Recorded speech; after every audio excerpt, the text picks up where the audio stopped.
G'day, I'm Mark Rothfield and thanks for watching Club Marine TV. The Whittley name needs no such introduction because they've been building runabouts in Australia for 70 years. But the new Sea Legend 27 hardtop is certainly worthy of a mention. It's the biggest SL model built and it's also their first all-new design for this range in over a decade. So without further ado, let's check it out.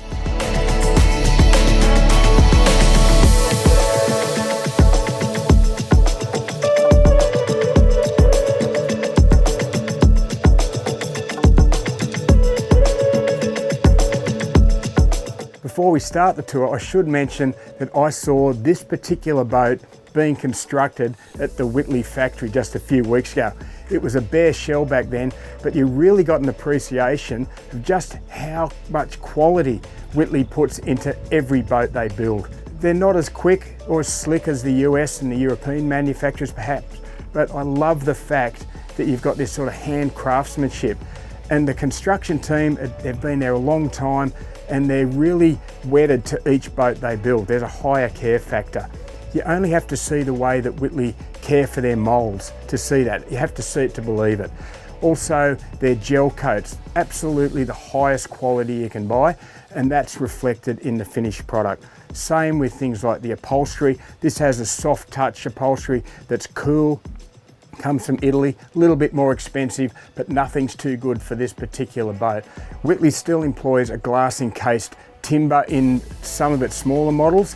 They say it's a little bit quieter, but in this case it is a full composite grid underfloor. It's also foam filled, so you do get that natural quietness. And I think for the long term, that's a great idea. A trailer boat of this magnitude has a huge amount of scope for design features and options. And Whittley has thrown the kitchen sink at this particular test boat. In fact, it has thrown in a sink along with luxuries like a diesel heater, because this boat's going to Melbourne, and lots of other features. Really, it's a hybrid crossover between a hardcore fishing boat and a soft-centered family and water sports boat. Whittley's in-house research shows that people want a little bit more flexibility with their boat usage these days. They don't want to be just pure fishing, and again, this can cater for both markets. Make no mistake though, you are looking at a fantastic fishing cockpit. It's the largest ever seen in a Sea Legend. In fact, it's 18% bigger than the previous model, and this space will never go to waste. Nice and open. Looking around some of the features now, you've got this fold out rear lounge. Now, when you're fishing mode, that can tuck in underneath, or you can actually remove it altogether, so you get really great access to the stern. Everything's nicely padded. Love the fact it's got this starboard side door, so great for getting fish in, great for getting dogs in off the dock, or just easy transition when you're at a wharf. Got some steps up here leading up to the bow. Again, nice handhold, so you can go down the side decks to get to the bow, or you can go through a hatch in the cabin. Love this flooring. There's plenty of this non-skid. Fishers are going to love this bait board. It's a new design. It's got a slightly deeper sink here. That's plumb, so everything can go straight out. Plenty of rod holders on board the boat. Live bait tank back here, that's nicely integrated. And on the other side, you've got a little sink for your hand. And again, just one of those little luxury touches that fishers are going to love. When you push this button here, you get a little waterfall over the side, freshwater hand wash, and it all goes over the side. Aside from storage pockets, there is a huge amount of storage underfloor as well. Lift that up and it accesses a removable 180 litre fish kill tank. There's also the option of 2 more 70 litre in-stringer kill tanks, and beneath this hatch is a Seakeeper 1 gyro. Comes with its own 300 amp battery. Now that is a $40,000 option on this boat, but it is really fantastic in certain sea conditions, particularly if you're trolling or even at drift when you're getting side conditions. That would really pay for itself. The boat doesn't need it, but it's nice to have it. The family comforts start right here amidships. First thing you notice, there's a slide out electric awning. So it protects you from the harsh sun when you're at anchor, and when you're fishing, you can actually slide it in at the push of a button. Beneath are 2 seats, optional here. You can have these nice back-to-back mouldings, or you can have a stainless steel U-bar if you prefer, or a combination of both. Another new feature of the 27 is this hardtop, and I really like it. It's got 2 hatches built in, opening windows on both sides so you get that nice flow through, but great protection. Brand new windscreen design. They've created it so there's far less sort of blockiness, really great sealing, waterproofing, and it looks as good from the outside as it does looking out from inside. Nice stainless steel construction here, good handrails, so when you're moving about the boat, you've always got something to hold on to. Moving forward into the boat, passenger seats are really nice, high quality. They've gone for fantastic material with these really nice firm bucket seats. And I must say, I love this helm station. This console was designed around this 19-inch Simrad, so it dominates, gives you all the information being a multi-function screen. Got a little bit of space here for the switches, high quality steering wheel, that's Italian. And again, another very clever feature on this boat is this molding here. So it gets the throttle binnacle out of the way, no bumping your elbows or anything like that. And they've used the space in there really cleverly for things that would otherwise normally be on the dash. For example, this boat has a bow thruster, which is unusual for a trailer boat, but there will be times when you need it. The joystick control is right here. The Simrad, you've even got your anchor counter here. So it's getting everything out of the way and it's beautifully recessed, yet at the same time when you're driving, it's so easy to access. The big hits keep on coming when you enter this cabin, which is the highlight of the hybrid features. They say they've increased the headroom by 12%, and I didn't bring a calculator, but I would believe it. It feels really nice and airy down here. Lots of light coming in, really nice dark headliner. Looking around, you've got this large bed that can also convert into a dinette.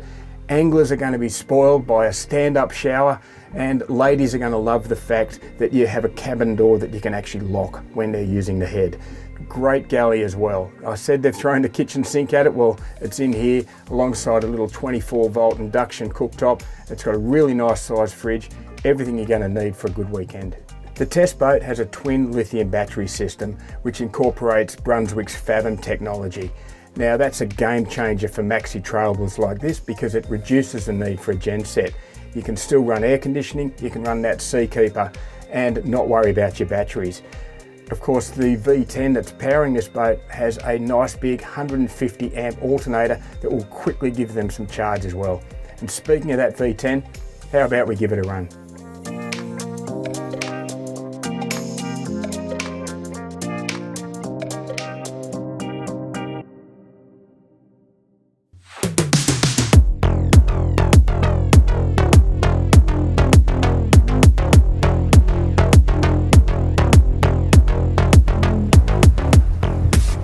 I must say it's so comfortable here in this hard top environment. It's actually a winter's day in Sydney and I'm wearing a short sleeve shirt. Now let's talk power first of all. Standard is a V8 300 horsepower Mercury, which is a really nice motor. If you prefer twins, you can have twin 225s. That brings in some advantages. You get the twin props, you get that greater reassurance if you're going long distances.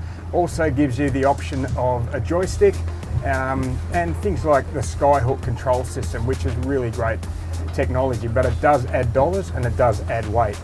You can add stern drives if you want to go that way, particularly if you like a big marlin board.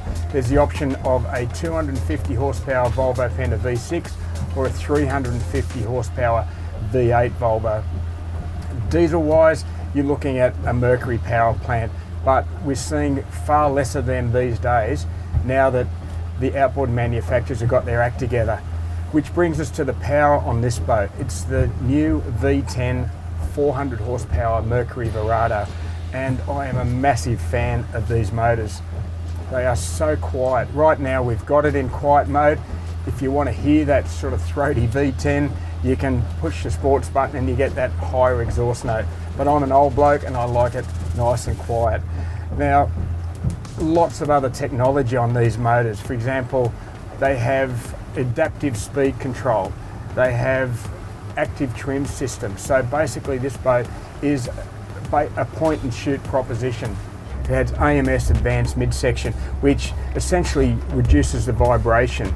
It has no water telltale. They worked out that was one of the noisiest aspects of this boat. It takes a little bit getting used to not seeing that telltale, but again, quietness is everything. Other features include a fantastic propeller that's customized to this particular motor. fuel usage is just 7 litres an hour at the moment. And here we are rolling along at 10 Ks. Bring it up now. Just jump this thing up to a little bit around about that 2000 mark. It's still trimmed down at the moment. It does have the active trim system riding. It's also got the zip wake so that they're controlling this thing automatically. You can override it, and I do like to do that sometimes with your own power trim. So right now, trimmed down 15 kilometres an hour for about 2000 RPM, 18 litres an hour we've jumped up to. Such a quiet motor at these speeds. Just give it a little bit more now, just that instant punch there. Not quite planing yet, but we're jumping up now. That's about 2,500 revs. Such a beautiful motor this, and such a nice hull. That foam-filled hull is just taking whatever little chop that the Harbour's throwing at us at the moment. Can't hear it at all. Now 30 litres an hour for 24 kilometres an hour. Really good economy.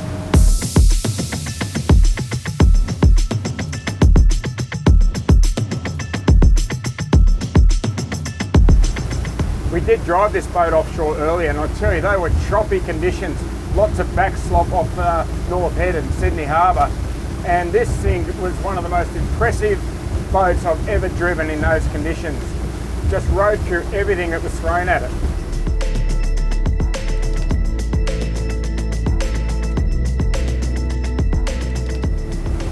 We don't have the seakeeper going, it's just relying on that little bit of zip weight control, just encouraging you to go quicker. So here we go, really see what she's got into the breeze, and that is 72 kilometres an hour, 127 litres an hour as well. But we've got a 380 litre tank down there, so we can go a long distance even at this speed. Beautiful, that is so impressive. Bring it back now, a little bit of trim down. Let's see, really hard turn. And it holds it. Again, no hand on the throttle, no loss of speed. This boat is so well matched to that power plant. You have to feel it to believe it.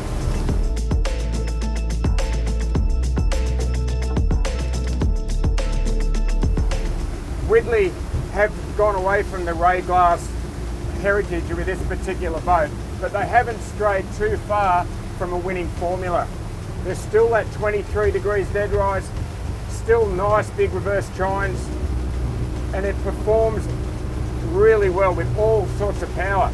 300 horsepower would be fine for this boat, but 400 I reckon is even better. It does justice to the potential that's in this hull, giving it a little bit of acceleration. Now, here we are quite happily doing 48 kilometres an hour. Let's just pump it up and straight into that. 60. Really want to see how she's going to go here. Trimmed out a bit. 70. It's got more left in it. Still going. There it goes, even more. 70, 70. Just that little bit of trim. Here we go, 80. Loves that little bit of trim. Such an impressive hull. So well married to this particular motor. I love single horsepower outboards. They can deliver lightweight, fuel economy, and weight is a very important factor in this case. This boat, you won't get much change out of 4 tonnes when you're talking trailable. It's got a 380 litre fuel tank. It's got 120 litres of water. All that adds to the weight. So a single outboard will really make a difference in keeping that towing weight down. Yes, you can do it with the twin 225s. You have a boat that's already got legal trailable beam, and so you will be towing this a lot. A Land Cruiser will do it. I think really though, you're up around that sort of Ram 4.5 tonne territory to be comfortable. The trailer that comes with it, the Mackay trailer, is a beautiful trailer. Sits really comfortably. And of course, when you put them in the water, it's such a practical boat to have. Handled sea conditions like nothing else. When they set out to build a crossover boat, they really succeeded.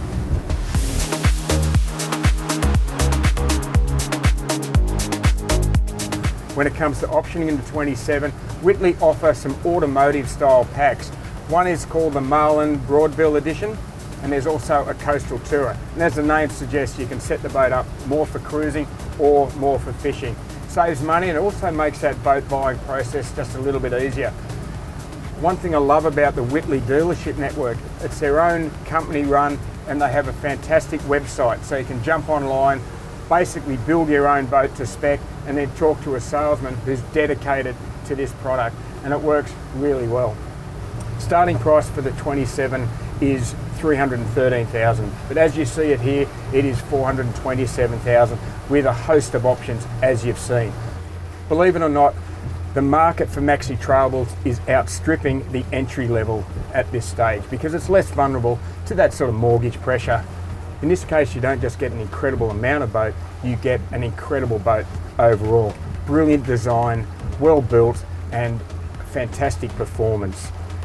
If you can't catch a fish in this boat, it's not the boat's fault, and your family are going to love you. I'm Mark Rothfield for Club Marine TV. I'll see you next time.